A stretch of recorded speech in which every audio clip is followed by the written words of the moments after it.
अल्लाहुम्मा सल्ली अला मुहम्मद व अला आलि मुहम्मद व सल्लिमु तस्लीमा। बिस्मिल्लाहिर्रहमानिर्रहीम। अस्सलामु अलैकुम। मैं हूं मोहम्मद तैयब ज़ाहिर और आप देख रहे हैं मेरा यूट्यूब चैनल। नाज़रीन, झूठ से सब नफरत करते हैं, लेकिन वो इंसान नफरत करता है जिसका ज़मीर ज़िंदा हो, लेकिन जिसके ज़मीर ही मर चुका हो, जिसके ज़मीर जो है वो मुर्दा हो चुके हों, वो कभी भी जो है वो झूठ को नापसंद नहीं करेगा। बल्कि कुछ लोगों की तो झूठ से जो है वो कारोबार चमकता है। समझा करें सर, समझा करें कि और उनमें से मोस्टली हमारे शोबे से भी ताल्लुक़ रखते हैं, साफ़ी हैं बहुत सारे जो झूठ से अपना व्यापार चलाते हैं और सैलरी से कहीं ज़्यादा तनख्वाह पाते हैं, कहीं ज़्यादा मराद पाते हैं। और अगर ये झूठ का कारोबार इनका बंद हो जाए तो फिर ये मरने मराने पर उतर आते हैं। तो बहुत सी काली वीडियो मैंने पहले भी एक वीडियो में जिक्र किया, हामिद मीर साहब, तलत हुसैन और नजम सिटी जैसे लोग। नजम सिटी तो अभी भी खैर बोल रहे हैं, लेकिन इनका भी मुझे लग रहा है कि आखिरी वक्त चल रहा है सहाफ़त की दुनिया में। तो तलत हुसैन और हामिद मीर साहब तो बैन हो चुके हैं। अभी हो कुछ यूँ रहा है कि जाली खबरें बहुत ज़्यादा बढ़ रही हैं। एक तरफ तो जैसे आपको पता है भारत जो है वो 5th जनरेशन वार की तरफ जा रहा है, जाली खबरें फैला रहा है, झूठा प्रोपेगेंडा कर रहा है पाकिस्तान के अगेंस्ट।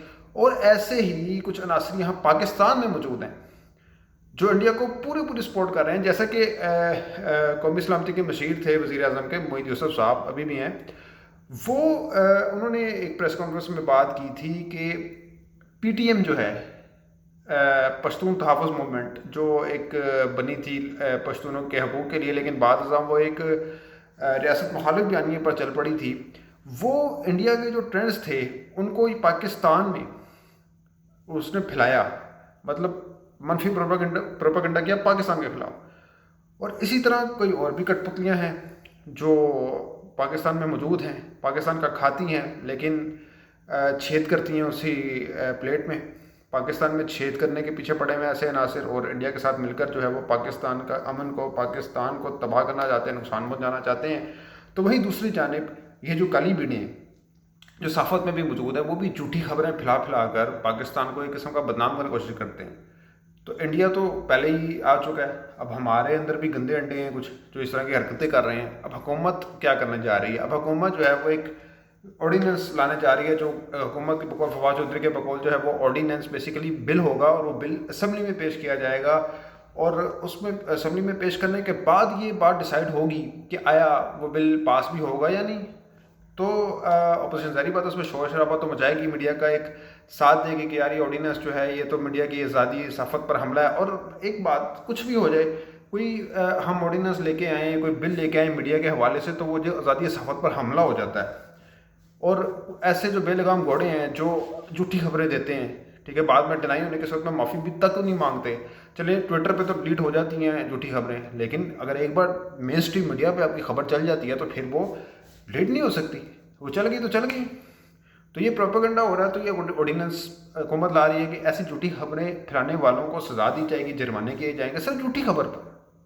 तो भाई अब झूठी खबर क्यों देने लोगों? लुंडे के लिबरल्स जो हैं, लंडे के लिबरल्स भी कहते हैं, लुंडे के लिबरल्स भी कहते हैं। लुंडे कराची में यूज़ करते हैं और लंडे जो है वो पंजाबी में बोलते हैं, तो इसलिए दोनों लफ्ज़ ठीक हैं। तो खैर लंडे के जो लिबरल्स हैं वो,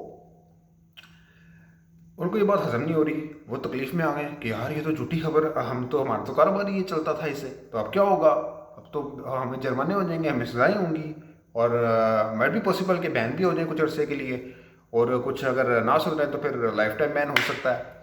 तो जैसा कि जाली खबरों की हम बात करते हैं, जाली की खबरें अभी रिसेंटली आज की बात ही है कि डॉक्टर अब्दुल कदीर खान साहब को मार दिया गया और माशाल्लाह उनको कोरोना हुआ, लेकिन वो सेहतयाब हो गए हैं। लेकिन अब मुझे ये बताइएगा कि ये खबर कहाँ से आई? क्या जिसने ये खबर ब्रेक की, क्या इसने तस्दीक नहीं की थी या जानबूझकर दी अपने वो रेटिंग को बढ़ाने के लिए, अपने चैनल की रेटिंग को बढ़ाने के लिए, एक सनसनी फैलाने के लिए? और ज़ाहिर सी बात है इसका सोर्स वाहिकीन होंगे। वाहिकीन को भी पता है कि यार हमारे जो रिश्तेदार हैं वो ज़िंदा है। किसी का अगर वो डॉक्टर अब्दुल कदीर खान साहब के बेटे हैं या कोई भी रिलेटिव हैं, वो ये बताएंगे ना, उनको पता होगा, हॉस्पिटल में होंगे, वो बताएंगे कि यार हमारा जो है वो डॉक्टर अब्दुल कदीर खान साहब जो हैं वो दुरुस्त हैं, सेहत ठीक है, या वो मौत के मुंह में है। तो इस तरह से बात होती ना। लेकिन वो मजाल है, वो खबर ऐसी ब्रेक कर दी और बाद में डिनाई आ गया और ख़ुद ही अब्दुल कदीर खान साहब ने जो है वो एक वीडियो के थ्रू ये पैगाम दिया कि यार मैं ठीक हूँ। تو یہ تو ہمارے میڈیا کی حالت ہو رہی ہے، مذاق بن رہا ہے، اور ان صحافیوں کا خاص طور پر مذاق بن رہا ہے جو بڑی محنت سے کام کرتے ہیں، بڑی محنت سے خبر ڈھونڈ کے لاتے ہیں۔ تو یہ اس طرح سے چلتا رہے گا تو یہ تو بہت خراب ہو جائے گا کام۔ اب ڈاکٹر عبدالقدیر خان کی خبر غلط نکل آئی ہے۔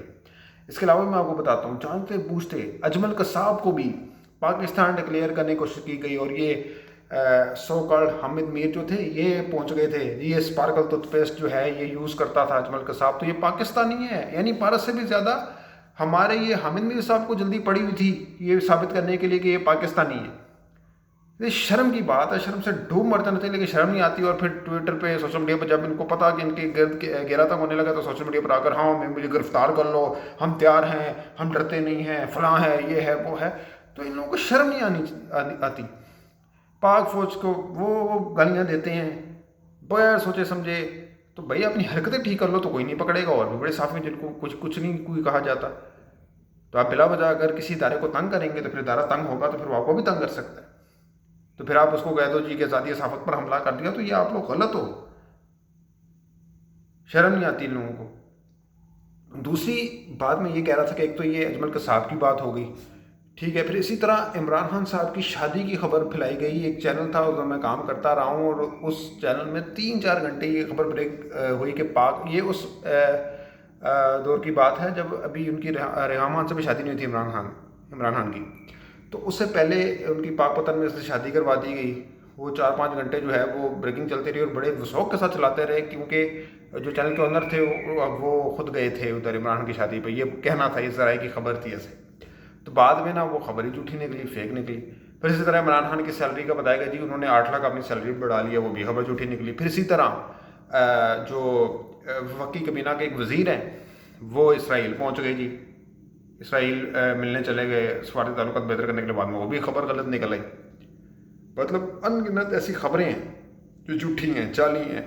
لیکن دیکھیں نا، اب جس طرح یہ جعلی خبر دی گئی اسرائیل چلے گئے وزیر، تو یہ کیا ہے؟ یہ پاکستان کی جو قومی سلامتی کی جو خبریں ہیں، یہ جو وہ معاملات ہیں، ان کو بھی ٹارگٹ کیا جا رہا ہے جعلی خبروں کے تھرو۔ تو پھر اس کا کیا مطلب لیا جائے کہ کچھ نہ کچھ تو ہے نا جس کی پردہ داری ہے، کچھ ایسے عناصر ہیں جو انڈیا کے ساتھ مل کر پاکستان کو اور پاکستان کی فوج کو نقصان پہنچانا چاہتے ہیں۔ تو ایسے میں اگر یہ بل آ رہا ہے تو اس میں کوئی غلط نہیں ہے، چیک اینڈ بیلنس ہونا چاہیے۔ میڈیا کو اگر بیلگام گھوڑا بنا دیا تو وہ بھی ٹھیک نہیں ہے۔ تو یہ سارا سنیریو ہے بھی اس ٹائم، اور پاکستان میڈیا کے کچھ عناصر جو ہیں وہ یہ نہیں چاہتے کہ یہ بل پاس ہو، اور اس کے لیے بڑے روڈیٹ کرنا چاہتے ہیں۔ محمد مالک صاحب فواد چودھری صاحب سے بڑے ناراض ہوئے کہ آپ تو میڈیا کو ہی پابندی لگانا چاہتے ہیں، تو یہ ہے وہ ہے، تو انہوں نے بڑی ستری کی تھی محمد مالک کی بھی۔ تو محمد مالک ہو گئے، نجم سیٹھی ہو گئے، حامد میر ہو گئے، طلعت حسین ہو گئے، منصور علی خان، اور بھی بڑے لوگ ہیں اس طرح کے کالی بیڑے ہیں جو بس زرد صحافت کرتے ہیں، اور جب گھیرا تنگ آتا ہے تو پھر ان کے رنگ پیلے پڑ جاتے ہیں سب کے۔ تو انشاءاللہ تعالیٰ ایک وقت آئے گا کہ ہر ادارہ جو ہے وہ اسٹیبل ہوگا، اور عمران خان کی کوششوں پر شک نہیں کر سکتے، لیکن ان کے جو ارد گرد جو پیراشوٹرز ہیں وہ ظاہر سی بات ہے وہ بھی روڑے اٹکا رہے ہیں، اور وہ کرپشن کرنا چاہتے ہیں، عمران خان روکتے ہیں، تو ظاہر سی بات ہے عمران خان کے جو گرد لوگ ہیں وہ پھر ان کو ٹف ٹائم دیتے ہیں، اپنے ہی وزیر اعظم کو۔ تو یہ ساری باتیں ہیں، یہ ساری سچویشن ہے، لیکن انشاءاللہ تعالیٰ یہ میڈیا کے اندر بھی سارے گندے انڈے جو ہیں وہ صاف ہوں گے، اور میڈیا اچھے طریقے سے اور پہلے سے بہتر طریقے سے کام کرے گا، مثبت کردار ادا کرے گا، ہم یہ امید ظاہر کرتے ہیں انشاءاللہ تعالیٰ۔ اسی کے ساتھ اجازت دیجیے، اپنا بہت خیال رکھیے گا، اللہ نگہباں۔